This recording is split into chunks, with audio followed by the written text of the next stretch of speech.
Madame Danielle Obono qui pose une question à la ministre en charge du logement. Il est inadmissible de laisser des logements vides alors qu'il y a des gens qui crèvent dans la rue. Ce sont les propos des militants et citoyens qui, le 2 janvier dernier à Paris, à l'appel de plusieurs associations, ont organisé une marche des réquisitions pour dénoncer l'inaction de l'État en matière de droit au logement. Alors que selon la Fondation Abbé Pierre, le nombre de personnes à la rue est passé de 143 000 en 2012 à 300 000 aujourd'hui, l'INSEE évalue à peu près 117 000 le nombre de logements inoccupés à Paris et à 400 000 leur nombre en Île-de-France. La conjonction de la crise sanitaire avec celle du logement a d'ores et déjà des conséquences dramatiques pour les personnes sans logis et mal logées. Par ailleurs, 2,5 à 2,8 millions de ménages, soit 6 à 7 millions de personnes, se retrouvent dans des difficultés financières insoutenables du fait des dépenses liées à leur logement, alors qu'elles font face à une baisse de revenus d'activité. Or, depuis 3 ans, votre gouvernement, Madame la Ministre, se refuse à prendre les mesures qui s'imposent pour remédier à ce problème structurel et non pas simplement conjoncturel. Lancé en 2017, le plan pour le logement d'abord et la lutte contre le sans-abrisme, qui était censé faire de l'accès au logement une priorité pour la réinsertion des personnes sans domicile, est un échec de l'avis de tous les acteurs et actrices de terrain. Même vos services le reconnaissent, à demi-mot, comme l'indique l'instruction ministérielle du 3 novembre 2020 sur la prise en charge des populations précaires, qui reconnaît une baisse importante d'attribution de logements pour ces publics. Les expulsions n'ont jamais été aussi nombreuses, le coût du logement aussi élevé et les surprofits du marché immobilier qui continuent d'augmenter. Un toit, c'est un droit et c'est la loi. Les associations demandent urgemment l'application de la loi de réquisition. À Paris, par exemple, 7 sites ont été identifiés comme pouvant loger au moins 1 300 personnes. Plus de moyens et d'ambition pour une vraie politique du logement d'abord. La construction à minima de 150 000 logements sociaux par an pour sortir les centaines de milliers de personnes actuellement à la rue ou en hébergement d'urgence. La mise en place d'un fonds d'indemnisation des loyers et des charges afin d'éviter la bombe à retardement des expulsions locatives. Nous appuyons ces demandes. Alors, Madame la Ministre, quand et comment comptez-vous y répondre?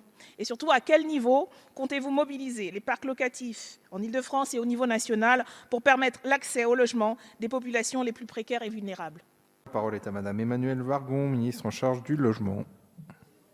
Mesdames et messieurs les députés, Madame la députée Danielle Obono, évidemment que l'accès au logement des personnes les plus en difficulté est une priorité de mon ministère. Si nous commençons par parler des personnes sans logement, sans domicile, la Fondation Abbé Pierre évalue à environ 300 000 personnes, le nombre de personnes dans cette situation. Ça ne sont pas 300 000 personnes à la rue. En parallèle, nous finançons chaque nuit près de 200 000 nuitées d'hébergement classique de droit commun et près de 100 000 nuitées financées pour les demandeurs d'asile. Il reste des personnes à la rue, je suis la première à le reconnaître. L'ordre de grandeur est difficile à chiffrer, je souhaite que nous avancions avec l'INSEE et dans le cadre de Nuits de la solidarité coordonnée entre les différentes villes en France. Il reste peut-être entre 10 000 et 20 000 personnes à la rue. C'est beaucoup, c'est trop. Nous devons traiter et trouver une solution pour chacune des personnes concernées, mais en aucun cas nous avons 300 000 personnes à la rue dans ce pays, je pense important de le dire. Dans le cadre de la gestion de la crise sanitaire et de la prise en charge des personnes les plus fragiles, nous avons ouvert près de 50 000 places d'hébergement temporaires ou pérennes supplémentaires depuis le début de l'année. Cet effort est d'ailleurs très largement reconnu par les associations que j'aimerais saluer parce qu'elles sont très souvent opératrices de l'ouverture de ces places. En ce qui concerne le plan Logement d'abord, ce plan Logement d'abord marche. Nous avons permis à 150 000 personnes qui n'avaient pas de logement d'avoir un accès au logement depuis le lancement de ce plan fin 2017. Il faut encore l'accélérer, il faut encore construire du logement social, il faut encore ouvrir des pensions de famille. Néanmoins, l'effort est déjà conséquent. Cette dynamique a permis un véritable changement de politique publique et je souhaite évidemment la renforcer.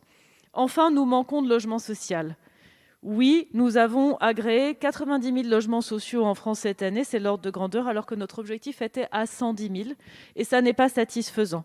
Je travaille actuellement avec Action Logement, avec les bailleurs sociaux, pour nous redonner un objectif plus ambitieux d'agrément de logement social en 2021 et 2022, sachant que le logement social nécessite des financements et nous serons au rendez-vous. Il nécessite aussi des permis de construire et donc une volonté politique, ce qui ramène à la prolongation de la loi SRU et plus généralement à la mobilisation des élus locaux, car le logement social se construira avec l'accord des élus locaux, à Paris, en Île-de-France, comme France entière. Vous voyez, le gouvernement est pleinement mobilisé pour l'accès au logement des plus modestes, à commencer par l'hébergement, mettre un toit au-dessus de la tête de chacun, puis la continuité vers le logement. Enfin, en ce qui concerne les expulsions locatives, on n'a jamais aussi peu expulsé en France en 2020.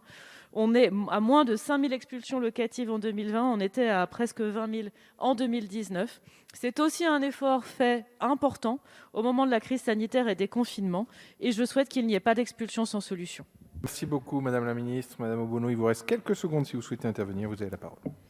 Oui, ce sont bien les évaluations de la Fondation Abbé Pierre qui parlent de 300 000 personnes sans domicile aujourd'hui en France. Et par ailleurs, les demandes concernant les réquisitions, aujourd'hui, la préfecture de région Île-de-France a reçu 412 demandes de réquisition portant sur les sites identifiés. Il n'y a toujours pas de réponse. Donc, voyez-vous, sur le terrain, concrètement, votre gouvernement n'est toujours pas à la hauteur de cette crise. Merci, Madame Obono.